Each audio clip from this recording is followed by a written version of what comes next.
Welcome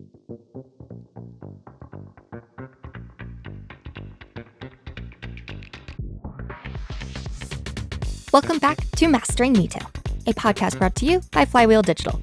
You're listening to This Month Above the Fold, a monthly series on the Mastering Metail feed where one of our digital commerce experts covers the most important e-commerce stories each month. And this is your September 2023 recap. I'm Emma Irwin, Senior Editor and Specialist at Flywheel, and I have Patrick Miller here, co-founder and co-president of Flywheel Digital, here with me. We matched with the pink today. Yes, exactly. Good and salmon-y. Yes. How was your September? And the weather sucked. It was cold and it was rainy here. And, usually fall is my favorite time of year. And it's both been extremely busy with work and the weather has sucked. And one of the awful parts about this job is that it consistently is the most busy when the weather is nicest, which is when the weather's awful, it's slow. And, I'm just well, what am I going to go do? Perfect. Okay. Today, we're going to cover the FTC's lawsuit against Amazon, Prime Video introducing limited ads in 2024, and Walmart Marketplace hitting 100,000 active sellers. So up first, and probably one of the most circulated stories this month, is that FTC lawsuit. And you told me you read this cover to cover. So let's start with what exactly the FTC is calling out as wrongdoing by Amazon, just so we're all on the same page. Sure. So it's principally focused on market definition of an online superstore as well as FBA as a requirement or sometimes requirement for Prime eligibility for an ASIN. I think what's actually sort of most interesting is actually what's not in it. Number one, it's redacted to the end of the earth. If we can get an unredacted version, it will be lovely reading, but I sort of doubt that. But really interesting is nothing about private label. And so for all the hemming and hawing about Amazon's private label business, there's nothing there. And that's, I think for, one really big reason, they make more money on the marketplace than they do on private label. And private label is a tiny, percent of their business.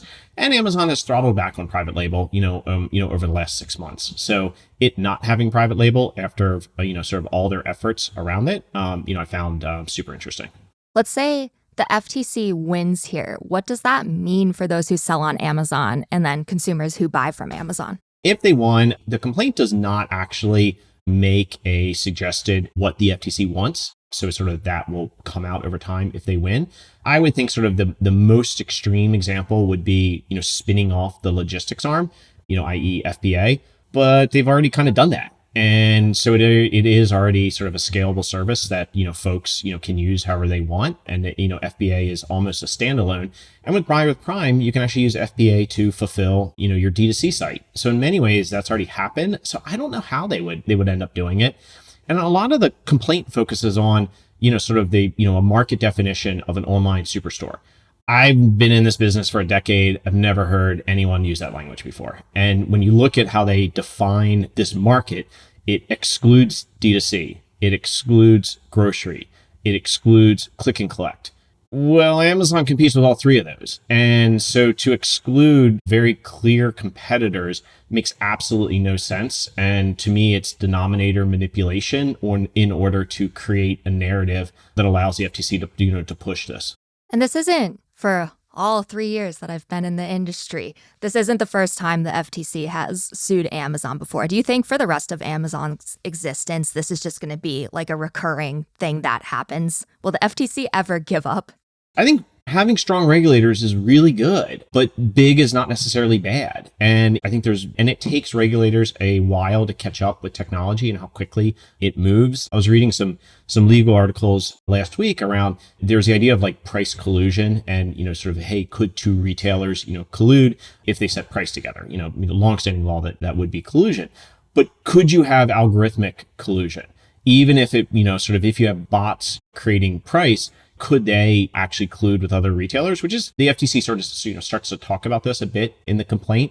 And then they sort of cut Project Nessie, which we've been aware of it goes back, 6-7 years or so. So it's, a lot of this is, somewhat older news, but when is it a human making a decision? When is it an algo? Is the intent of the algo, i.e. the human behind it, to do something that is in violation of the law? Or is that a second order effect based off of how it's goal seeking? So I actually find that really interesting. And then, longer term, sort of as, sort of AI becomes more and more prevalent here. Okay, well, what does that mean for pricing? And so, all of these, I think will become interesting. I think it's great that we have a strong regulator, but I think they've really missed the mark, on this complaint. Interesting. Okay. Story number 2 is Amazon's introduction of ads for Prime Video coming in 2024. And my first thought when I saw the story, I was like, they don't already do this, but I'm not an avid Prime Video user except for a football game here and there. So I know that ads eventually get introduced because streaming platforms want additional sources of income, right? But why now for Amazon? I think they sort of patiently watched what was happening with Disney and what was happening with Netflix. And both of them, Netflix first said, hey, we're going to introduce, number one, we're going to crack down on password sharing. And two, we're going to introduce, an ad streaming tier. And so they then lowered the price of that ad streaming tier and then, and then crack down concurrently on password sharing. After pushing that, they, created so there's about 5 million monthly active users within their ad supported tier. Disney then sort of went and did the same thing, and their monthly active users are about 3.5 million. That's tiny reach. And so they sort of solved one problem and created another in the sense that advertisers then look at that, 5 million people and they're like, well, that's subscale. So why? And there's no way to solve for frequency across these multiple platforms. So, advertisers are going to be like, well, why am I going to invest in, especially when Netflix was, originally asking for like $50 CPMs. They later pulled back on what their asks are. Well, Amazon saw that and they're like, okay, what's another way we could do this? And they said, I know, we're going to then say everybody gets ads. And if you don't want the ads, you can opt out of them and pay an extra $3 a month. And so instantaneously, their addressable audience, in the US is, about 100 million folks. So it's 20 times the size of Netflix. So from an advertiser perspective, you're like, yeah, that is scaled reach. And I think the really smart thing that Amazon's doing here is also saying, hey, we're going to keep the ad load extremely low.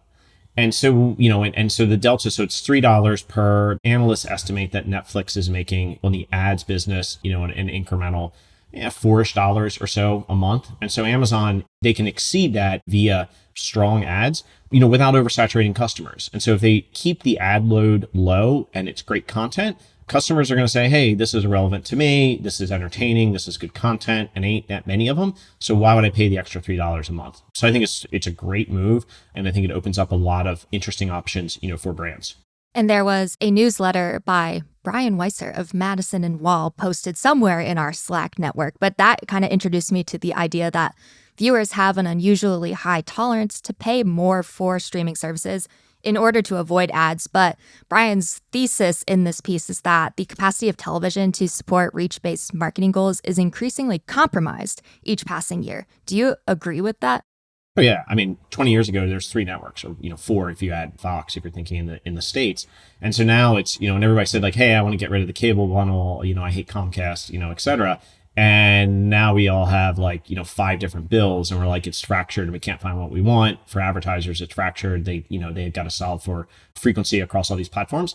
It's really tough. It's actually, and so it's almost like customers are now saying, hey, I want to rebundle and take me back to the Comcast days. So it's sort of like, what is that solve?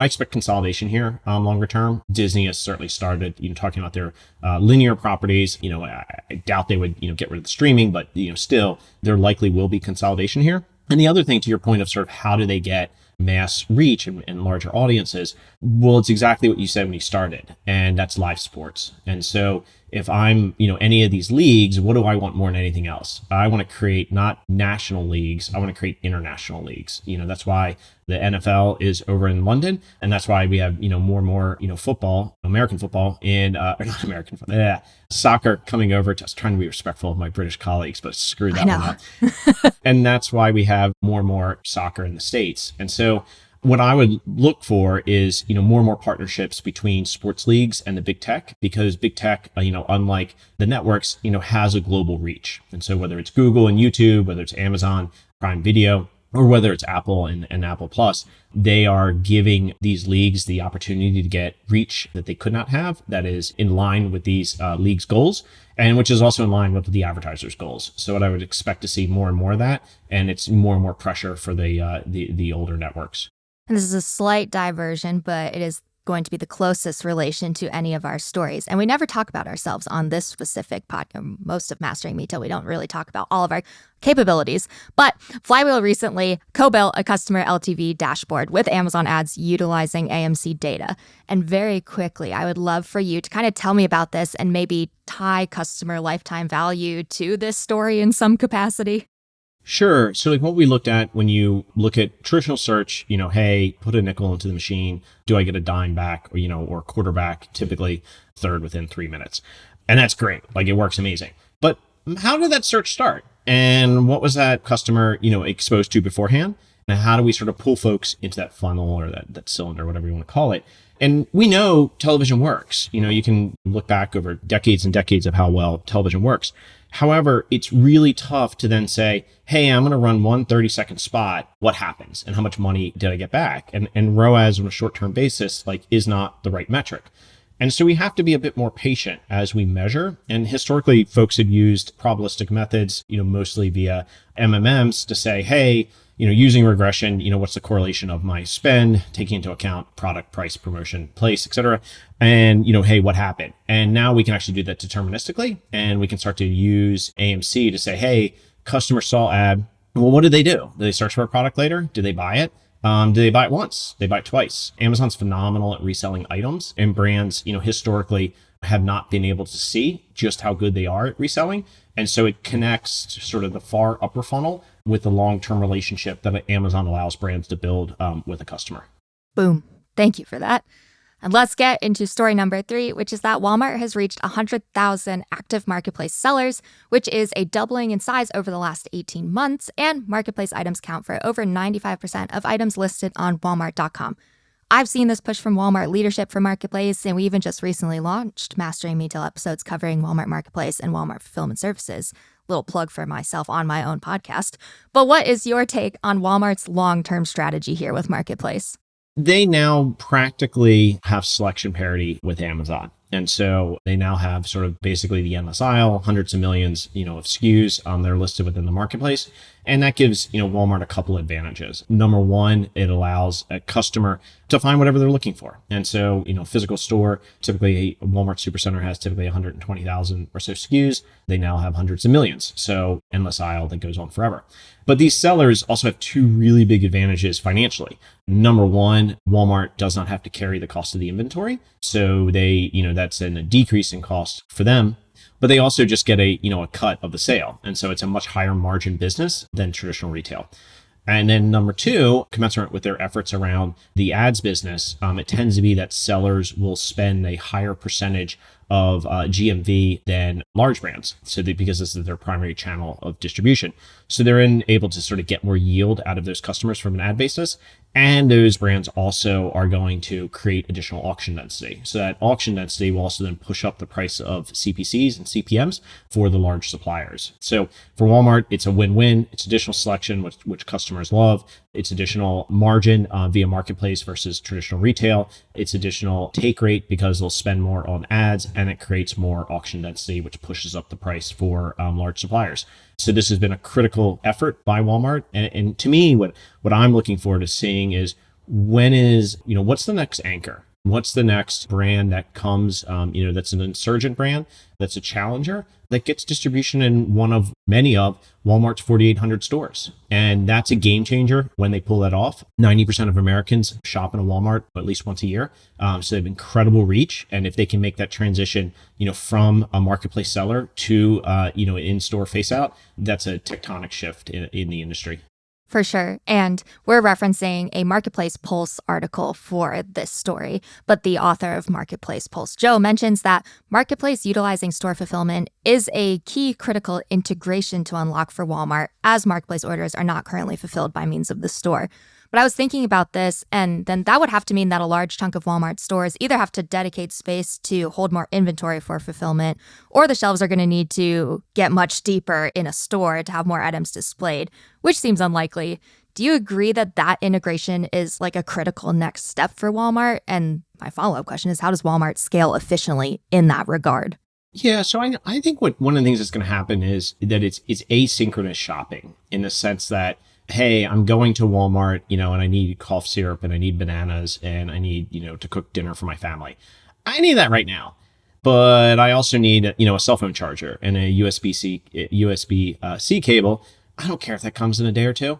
And so one of the things that I think they need to figure out, it's sort of not, yes, maybe they create, semi-dark stores. I think that's certainly a potential, but I think you could do more with software and the ability to say, hey, some of this stuff is going to come in a couple hours and some of this stuff is going to come in a couple of days, so knowing what is in, the customer's best interest, how do they have, share in that great value, while also providing the selection and the convenience relative to the importance of the SKU and the urgency of the family that's ordering, from Walmart at that time. Got it. One of the last questions for you. I'm curious, and I think I know, but what is the most interesting story this month to you?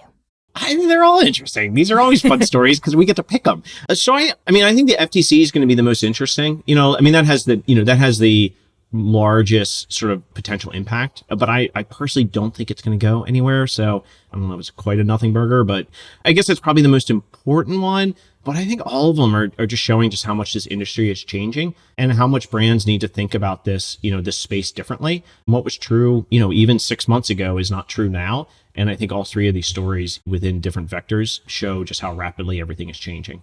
That's what I figured your answer would be. That was a dodge. Last question for you. What are you looking forward to the most in October? We have all kinds of early access sales going on. It's Halloween and you have a little kid, which just has to be very exciting. What are you looking most forward to? I mean, buying Halloween costumes is always fun. So our oldest wants to be a dinosaur. Our youngest, I don't know what he wants to be. He's much more docile, so we can probably dress him up as whatever we want. Yeah, so Halloween will be fun. The invented holidays, my expectation, we're seeing a lot of promotional activity. The learning from last year, you can pull forward demand. I think as, we see consumers all of a sudden paying student loans again, and we see sort of, especially in, semi-durables and hard lines and discretionary categories, there's a lot more price sensitivity. So I expect to see a lot more promotional activity, even though from an inventory perspective, most categories are in a much better spot. Yeah, so, I think that'll be fun. I'm looking forward to a little bit of fall weather. And it's always entertaining to see Q4. Of course. Thank you. We've done it again. And that's it for this month's e-commerce news. Tune in next month for our October recap, and be sure to share this episode if you enjoyed it. I'm Emma Irwin, and I'll see you next time. Hey, like what you're hearing? If you'd be interested in partnering with Flywheel to grow your e-commerce business, we have an offer for a potential audit of your catalog on Amazon, Walmart, or Target from the Flywheel team. They're always curious to dive into media strategies and content optimizations, so reach out today by emailing us at audit@flywheeldigital.com.